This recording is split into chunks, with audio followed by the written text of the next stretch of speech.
What is good, guys? It's Samurai94 with a couple review of the Master Grade 1/100 scale TT Hongli brand SHIN MUSHA GUNDAM Sengoku no JIN version. Wow, that's a long ass name. And this is one of the mobile suits with this design and scale that can be seen on Dynasty Warriors Gundam. Since this is a master grade, it will take time to build this. The set runners for the gold parts are replaced with shinier ones, and this version includes a stand and other included parts for display options too. For the details, panel lining can be an option and the gold parts pop with the help of color separations due to the Sengoku era theme of the RX-782 Gundam. But since this is a knockoff brand, the plastic is quite brittle and snap fitting can be a big issue, especially onto the waist, so extra care is needed when fiddling with it. For the articulation, the head goes up, not that much, down, nicely, and side to side to do the shanane.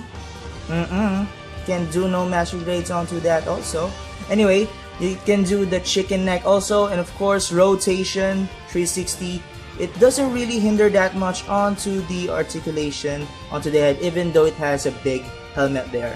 So for the arms, it has a popping out mechanism, really wide range there, up and down. And for the armor guard, yes, it has the articulation, but it's quite brittle and I don't want to move it that much. It moves also onto the hinge, onto the shoulder. The shoulder has a bicep swivel. Also, of course, double jointed elbow. The gauntlets also move, and ball joint onto the wrist with the hinge there. 3-1 trigger finger hand, of course. And for the torso, side to side a little, rotation a little also. Crunches can be decent also.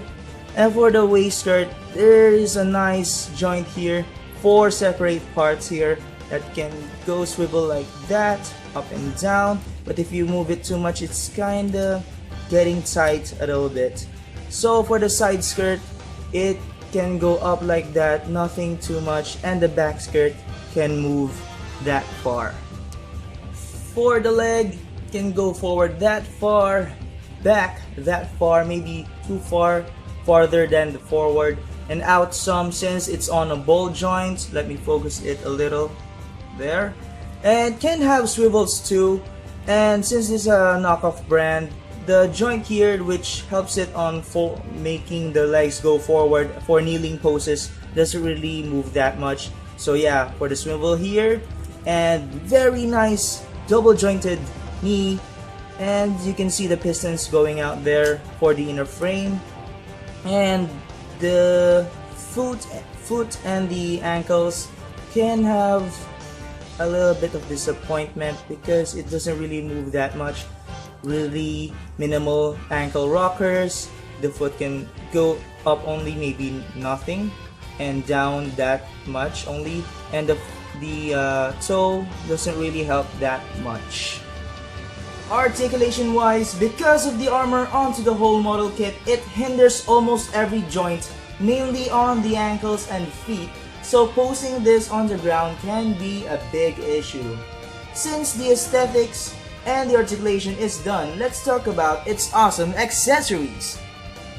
1 specific action base, 1 Tanegashima, 1 Nichirin Maru, 1 Sankomaru, and 1 Denkomaru. He can also store every weapon on him.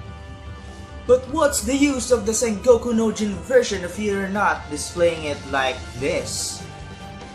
Being a master grade, the inner frame has painting opportunities for professionals out there. And the Sengoku era themed Gundam with awesome weapons is a great addition to your collection. The bad side is the gate placement. Gate placement on the gold parts could have been improved in this version since nub marks are everywhere and is noticeable on the arms and legs. The old school articulation can be an issue too because it is based on an old RX-782 master grade kit. Keep in mind also that this is a knockoff and snap fitting can be stressful, but with enough patience, good results will come.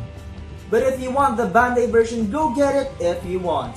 So that's it guys, you can follow me on Facebook and Instagram for more updates. I'll see you guys next time. Peace!